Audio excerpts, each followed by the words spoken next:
kalahian sa pagtudlo kaniadto og karon? Ang kalihan sa kaniadto og karon kay ang sa unang panahon na binatami sa unang nagbata pag sa 1985, 1980s, 20 eskwela kung elementary to high school. Ako kay kalahian karon estudyante kay high-tech na kay panahon, ay cellphone, ay TV. So di pareha sa unang panahon kami sa unang nag-eskwela pa na mga istra na agay mga assignment notebook no. Karon si ang mga gadget naman gud mga automatic na ba.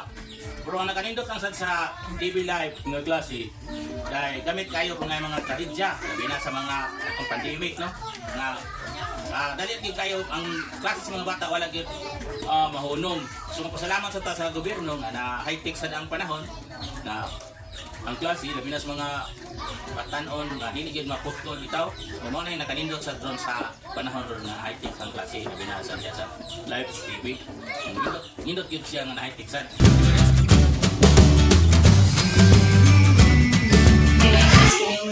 Ligan, I am the representative principal since she's not around. She's having a seminar right now.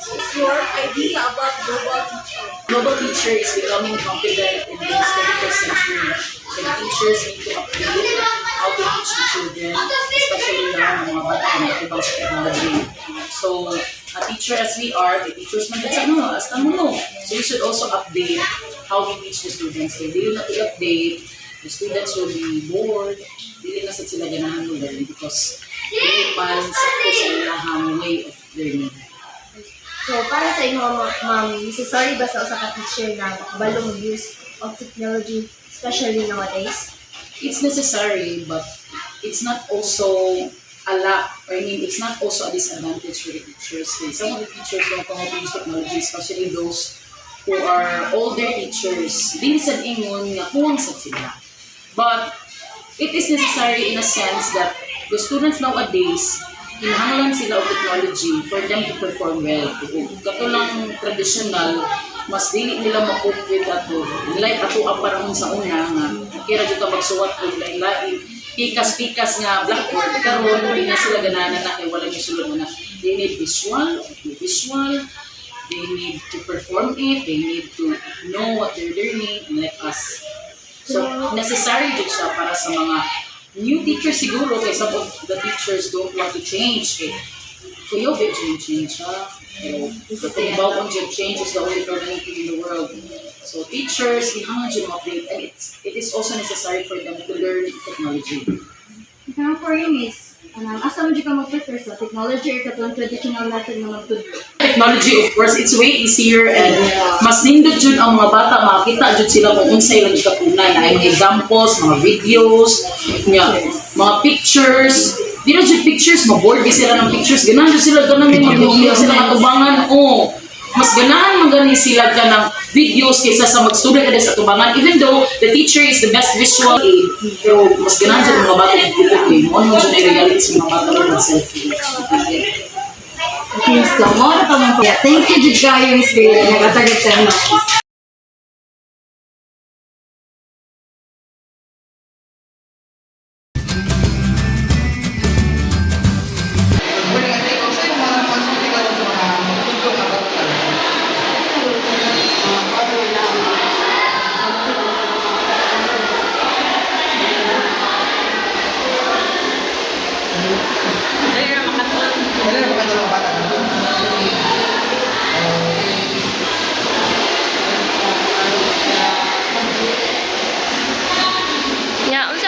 pagkuan sa mga teacher karon ate, mas easy na ba sa ilahan na magtudlo gamit ang mga technology? Dali ra nakasabot ang mga bata tungod sa mga teknolohiya karon. Karon natin kanang ang mga anak pa mas dali nakakatong na nanay technology. Dali ra kayo.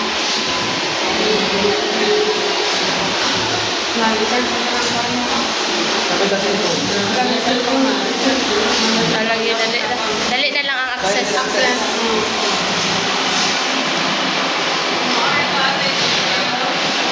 Thank you, ate.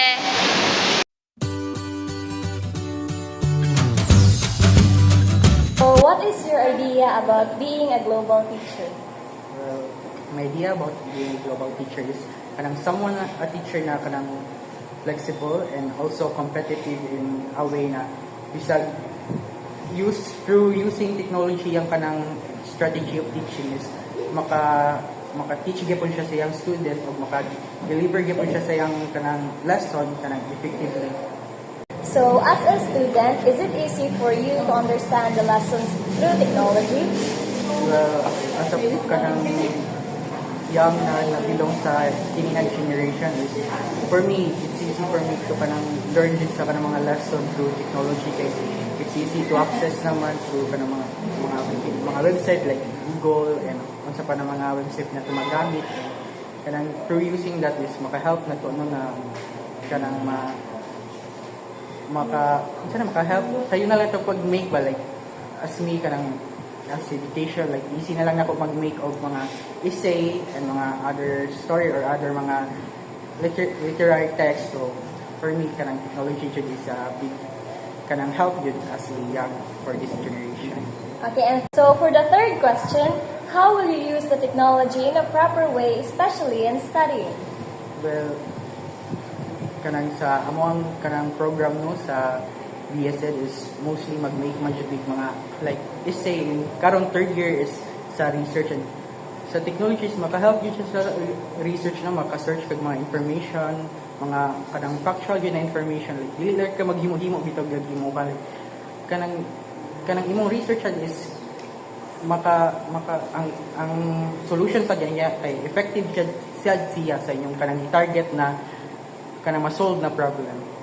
So, thank you so much, Arjen, sa